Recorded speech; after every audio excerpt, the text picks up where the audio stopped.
नमस्कार, स्वागत है आपका न्यूज ब्लास्ट नेशनल में। आपके साथ मैं हूं श्वेता मिश्रा अवस्थी। चलिए खबरों के सफर को शुरू करते हैं। अग्निपथ योजना में जाति विवाद, जाति प्रमाण पत्र मांगने को लेकर उठे सवालों पर रक्षा मंत्री का अहम बयान। राजनाथ सिंह ने इन सवालों को महज अफवाह बताया। साथ ही कहा, सैन्य भर्ती की प्रक्रिया में कोई बदलाव नहीं किया गया है। आजादी के पहले से चली आ रही पुरानी प्रक्रिया को ही जारी रखा गया है। दरअसल जाति व धर्म प्रमाण पत्र मांगे जाने पर यह सियासत शुरू हुई है। भाजपा सांसद वरुण गांधी, आप सांसद संजय सिंह और जदयू नेता उपेंद्र कुशवाहा ने सवाल खड़े किए हैं। भर्ती में जाति और धर्म प्रमाण पत्र मांगे जाने पर सेना ने भी यहां पर सफाई दी और साथ ही कहा कि अग्निपथ योजना के तहत भर्ती प्रक्रिया में कोई बदलाव नहीं किया गया है। भर्तियों के लिए पहले भी जाति और धर्म प्रमाण पत्र मांगा जाता रहा है। ये कोई नई चीज इसमें ऐड नहीं की गई है। ये हमेशा से ऐसे चला आ रहा है, ये पूरी प्रक्रिया रही है और इसलिए अगर इस पर सवाल उठाया जा रहा है तो ये महज अफवाह है। हार के बावजूद यशवंत सिन्हा बना सकते हैं कीर्तिमान। एनडीए की राष्ट्रपति उम्मीदवार द्रौपदी मुर्मू का जीतना लगभग तय है, लेकिन सिन्हा ने कश्मीर से कन्याकुमारी तक विपक्ष को एकजुट किया है। मजबूरी के चलते कुछ विपक्षी पार्टियों ने सिन्हा को वोट नहीं दिया, फिर भी ज्यादा वोट हासिल करने वाले विपक्षी उम्मीदवार की सूची में वो शुमार हो सकते हैं। सिन्हा को 38%, तो वहीं एनडीए की मुर्मू को मिल सकते हैं 61.6% वोट। हालांकि 21 जुलाई को नतीजों के साथ अटकलों पर भी विराम लग जाएगा। सिर्फ 2 बार विपक्षी उम्मीदवारों को 35% से ज्यादा वोट मिले। पहली बार 1967 में निर्दलीय के सुब्बोराव को 43.5% वोट मिले थे, तब डॉक्टर जाकिर हुसैन को मिले थे 56.2% वोट। दूसरी बार 1969 में नीलम संजीव रेड्डी को मिले थे 49.1% वोट। नजदीकी मुकाबले में वीवी गिरी 50.9% वोट लेकर राष्ट्रपति बने थे। तृणमूल कांग्रेस के लिए आंशिक राहत की सांस। जगदीप धनखड़ को उपराष्ट्रपति उम्मीदवार बनाने पर राहत की सांस ली। पार्टी नेता अनौपचारिक बातचीत में खुशी और संतोष भी जाहिर कर रहे हैं। पिछले 3 साल से पश्चिम बंगाल में वन मैन अपोजिशन की तरह खड़े रहे धनखड़ ने कानून व्यवस्था से लेकर सरकार के कामकाज पर भी निशाना साधा। राजनीतिक हिंसा तक के मामलों में नहीं करने दी टीएमसी को मनमानी, और तभी बंगाल सरकार के एक मंत्री ने इसे धनखड़ के लिए बता रहे हैं इनाम। बहरहाल तृणमूल कांग्रेस को मिली ये राहत कितने दिन को रहती है, ये देखने वाली बात है। उपराष्ट्रपति चुनाव में क्या स्ट्रैटेजी होगी केजरीवाल की, यह अहम सवाल है। रविवार को शरद पवार के घर विपक्षी पार्टियों की बैठक हुई। बैठक में टीएमसी और आप दोनों ही पार्टियां यहां पर शामिल नहीं हुई। कांग्रेस नेता ममता के सुझाव यशवंत सिन्हा को समर्थन दे चुके हैं। ऐसे में कांग्रेस ने पहले से ही तय मार्गरेट अल्वा को चुना है उपराष्ट्रपति उम्मीदवार। केजरीवाल ने राष्ट्रपति चुनाव में तो मुर्मू की बजाय यशवंत का समर्थन किया, लेकिन सवाल है कि क्या केजरीवाल मार्गरेट अल्वा का समर्थन करेंगे। अल्वा को केजरीवाल का समर्थन 2 कारणों से लग रहा है मुश्किल। पहला कारण, अल्वा है कांग्रेस के उम्मीदवार और खाटी कांग्रेसी नेता। ऐसे में समर्थन कर केजरीवाल खुद को कांग्रेस के साथ नहीं दिखा सकते हैं। और दूसरी वजह जो सामने आ रही है कि दिल्ली पंजाब के बाद आपका अगला मिशन राजस्थान और हरियाणा है। दोनों राज्यों की राजनीति के लिहाज से जाट प्रभावी मतदाता समूह है। सिंगापुर में 31 जुलाई से 3 अगस्त तक वर्ल्ड सिटी समिट है। दिल्ली के मुख्यमंत्री अरविंद केजरीवाल को निमंत्रण दिया गया है। अरविंद केजरीवाल ने केंद्र सरकार पर आरोप भी लगाया। अब तक सिंगापुर जाने की अनुमति नहीं देने का आरोप लगाया और एक बार 2019 में डेनमार्क यात्रा की भी उन्होंने अनुमति नहीं दी थी। उस समय केजरीवाल ने वीडियो कॉन्फ्रेंसिंग से संबोधित किया था। क्या संसद में सुरजेवाला दिखा पाएंगे अपना जलवा। कांग्रेस के संचार विभाग के प्रभारी रहे सुरजेवाला कम ही आ रहे हैं नजर। पहले कांग्रेस के हर बैठक में प्रमुखता से सुरजेवाला दिखते थे। पार्टी के किसी भी बड़े नेता की प्रेस कॉन्फ्रेंस नहीं होती थी उनके बगैर। महासचिव कर्नाटक प्रभारी होने के बावजूद मीडिया में कहीं नहीं है सुरजेवाला। राजनीति में उनके प्रतिद्वंदी दीपेंद्र हुड्डा भी राज्यसभा में है और देखना रोचक होगा कि जलवा बिखेरने के लिए सुरजेवाला को कितनी मेहनत करनी होगी। हिंदुस्तान टाइम्स में मनोहर लाल खट्टर का इंटरव्यू। चंडीगढ़ में हरियाणा विधानसभा के लिए जगह की कमी है। पसीमन के बाद 2026 में सीटें 90 से बढ़कर 126 हो जाएंगी। मौजूदा भवन में बैठने के लिए पर्याप्त जगह नहीं है। पंचकुला से जमीन के बदले जमीन चाहता है हरियाणा। जमीन की अदला बदली कर नया विधानसभा भवन का प्रस्ताव है और ये बड़ा मुद्दा नहीं है। चंडीगढ़ में हिमाचल प्रदेश का भी भवन है। पंजाब और हरियाणा को भी जमीनें दी गई हैं। हरियाणा के मुख्यमंत्री हैं मनोहर लाल खट्टर।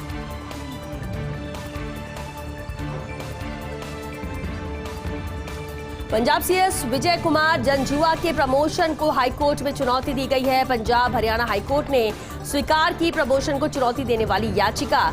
जस्टिस राजमोहन सिंह की पीठ याचिका पर सुनवाई कर रही है। याचिका में 5 जुलाई 2022 के प्रमोशन ऑर्डर को खारिज करने की मांग है, जिसमें आईएएस जंजुआ को प्रमोशन देकर सीएस के पद पर नियुक्ति की गई थी। लुधियाना निवासी याचिकाकर्ता तुलसीराम मिश्रा ने कहा, पदोन्नति बनाए गए दिशा निर्देशों के खिलाफ थी। जंजुआ के खिलाफ भ्रष्टाचार के मामले में केस विचाराधीन है। इन मामलों में जंजुआ के खिलाफ मुकदमा चलाने की इजाजत भी दी गई है। ऐसे में पंजाब सरकार सीएस के पद पर ऐसे अधिकारी को नियुक्त नहीं कर सकती। अब 1 अगस्त को होगी मामले पर अगली सुनवाई।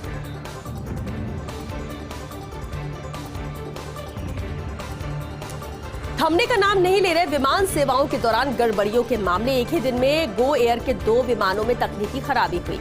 मुंबई से ले जा रहे गो एयर के विमान G8 386 में ये खराबी हुई है। इंजन में खराबी के बाद दिल्ली डायवर्ट किया गया विमान को। DGCA के मुताबिक विमान के इंजन नंबर 2 में खराबी देखी गई थी। श्रीनगर से दिल्ली जाने वाली फ्लाइट G8 6202 में भी खराबी हुई। उसके भी इंजन नंबर 2 में खराबी आने के बाद श्रीनगर डायवर्ट किया गया। फिलहाल DGCA की ओर से की जा रही है दोनों मामलों की जांच। DGCA की ओर से क्लियरेंस मिलने के बाद ही उड़ान भर सकेंगे दोनों विमान। राजधानी दिल्ली में फैलते प्रदूषण को लेकर सरकार का बड़ा फैसला है। दिल्ली सरकार ने वाहन मालिकों पर कार्रवाई की तैयारी कर ली है। वाहनों पर पोल्यूशन सर्टिफिकेट न होने पर कार्रवाई होगी। पोल्यूशन सर्टिफिकेट नहीं होने पर 6 माह की जेल या 10,000 का जुर्माना है। दिल्ली सरकार ने वाहन मालिकों को नोटिस भेजना शुरू किया। जिन वाहनों का पोल्यूशन सर्टिफिकेट नहीं है, उनके मालिकों को भेजे जा रहे हैं नोटिस। दिल्ली में 17 लाख वाहनों का PUC सर्टिफिकेट नहीं है। बिना PUC सर्टिफिकेट वाहन चलाने पर 10,000 का जुर्माना लगेगा।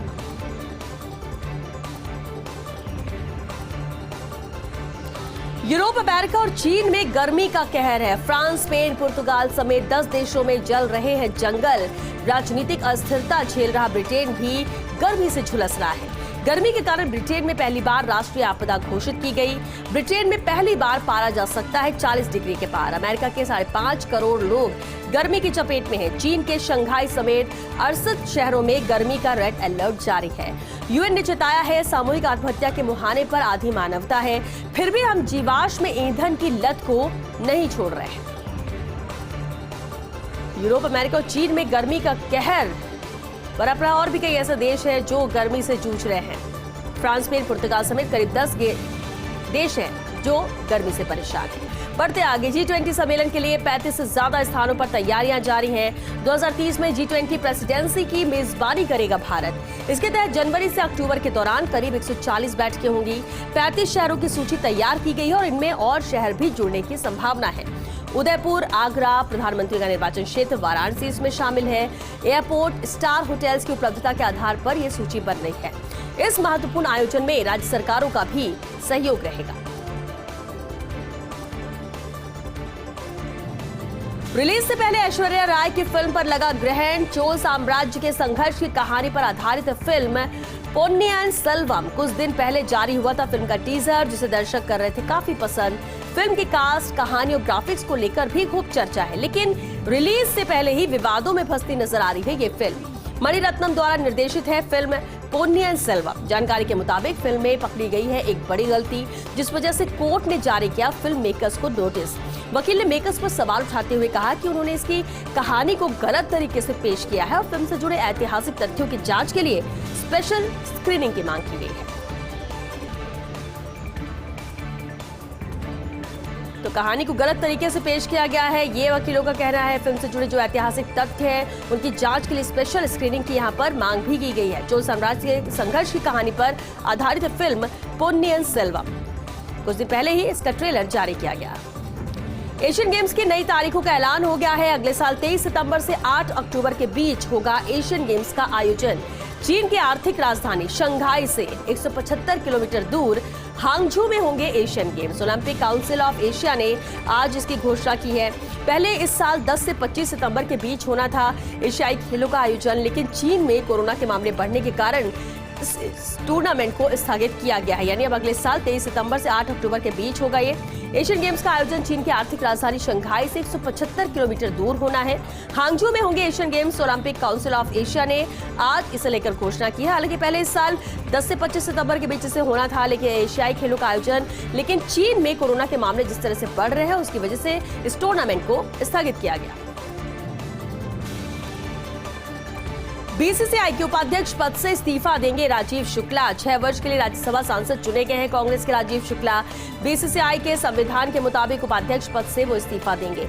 संविधान के मुताबिक एक साथ 2 पद नहीं संभाल सकते हैं लोक सेवक। गुरुवार को बीसीसीआई की बैठक में इस्तीफे की घोषणा हो सकती है। छत्तीसगढ़ से निर्विरोध राज्यसभा सांसद चुने गए हैं राजीव शुक्ला और इसलिए अब उन्हें बीसीसीआई के उपाध्यक्ष पद से इस्तीफा देना होगा और जल्दी वो इस्तीफा दे देंगे। 6 वर्ष के लिए राज्यसभा सांसद चुने गए हैं कांग्रेस के राजीव शुक्ला और बीसीसीआई के संविधान के मुताबिक उपाध्यक्ष पद से उन्हें इस्तीफा देना होगा, क्योंकि संविधान के मुताबिक एक साथ 2 पद नहीं संभाल सकते हैं लोक सेवक। आंध्र प्रदेश तेलंगाना में मनाया जा रहा एनटीआर शताब्दी समारोह। द हिंदू में एनटी रामाराव पर उपराष्ट्रपति एम वेंकैया नायडू का लेख है। सिनेमा और राजनीति दोनों क्षेत्रों में एनटी रामाराव का अहम योगदान है। आंध्र प्रदेश में वैकल्पिक राजनीति के पुरोधा थे नंदमूरी तारक रामाराव। क्षेत्रीय पार्टी बनाने के बाद 9 महीने में खड़ा कर दिया राजनीतिक विकल्प। राष्ट्रीय स्तर पर विपक्षी एकता में भी रामाराव का बड़ा योगदान रहा है और किसी सीमा में नहीं बांधा जा सकता है एनटी रामाराव का विराट व्यक्तित्व। 5G स्पेक्ट्रम नीलामी में 4 कंपनियों ने जमा कराई है बयाना राशि। सबसे ज्यादा रिलायंस जियो ने जमा कराए 14,000 करोड़ रुपए। अडानी डेटा नेटवर्क्स ने जमा कराए सबसे कम 100 करोड़ रुपए। वोडा आइडिया ने जमा कराई है 2200 करोड़ रुपए की अर्नेस्ट मनी। भारतीय एयरटेल ने जमा कराया है 5,500 करोड़ रुपए अर्नेस्ट मनी। विमानन क्षेत्र में सुरक्षा की चिंता को लेकर बैठकों का सिलसिला जारी है। 3 एयरलाइंस के सीईओ के साथ ज्योतिरादित्य सिंधिया की बैठक है। डीजीसीए और विमानन मंत्रालय के अधिकारी भी इस दौरान बैठक में मौजूद थे। यात्रियों की सुरक्षा को सर्वोच्च प्राथमिकता देने के निर्देश दिए गए। अंतर्राष्ट्रीय सुरक्षा मानकों का सख्ती से पालन करने के भी निर्देश दिए हैं। पिछले दिनों इंडिगो की फ्लाइट को कराची डायवर्ट किया गया था। एयर इंडिया एक्सप्रेस की फ्लाइट को भी मस्कट डायवर्ट किया गया। इन घटनाओं के मद्देनजर ही प्रमुख एयरलाइंस के सीईओ के साथ ये अहम बैठक हुई। चलिए बढ़ते आगे। महाराष्ट्र के 4 भाजपा विधायकों के साथ ऑनलाइन ठगी हुई है। माधुरी मिसल, देवयानी फरांडे, श्वेता महले और मेघना बोर्डीकर। माधुरी मिसल के पास मुकेश राठौर नामक व्यक्ति का फोन आया था। मां अस्पताल में भर्ती है, आर्थिक सहायता के लिए गुहार लगाई थी। माधुरी मिसल ने यूपीआई के जरिए खाते में ट्रांसफर कर दिए रुपए। धोखाधड़ी का पता चलने पर माधुरी की बेटी श्वेता ने दर्ज कराई एफआईआर। कुछ समय बाद अन्य विधायकों ने भी ऐसी ही धोखाधड़ी की शिकायत की है। 12 जुलाई की घटना है जिसकी जांच पड़ताल करने में अब पुलिस जुटी हुई है। म्यांमार के शरणार्थियों को मिजोरम में दिए जा रहे पहचान पत्र। मिजोरम में म्यांमार के 30,316 नागरिकों ने शरण ली है। इनमें 11,798 बच्चे और 10,047 महिलाएं शामिल हैं। म्यांमार में पिछले वर्ष फरवरी में सेना ने सत्ता पर कब्जा किया था और उसके बाद से हजारों लोग म्यांमार से पलायन कर रहे हैं। जहां मिजोरम में म्यांमार के 30,316 नागरिकों ने शरण ली है।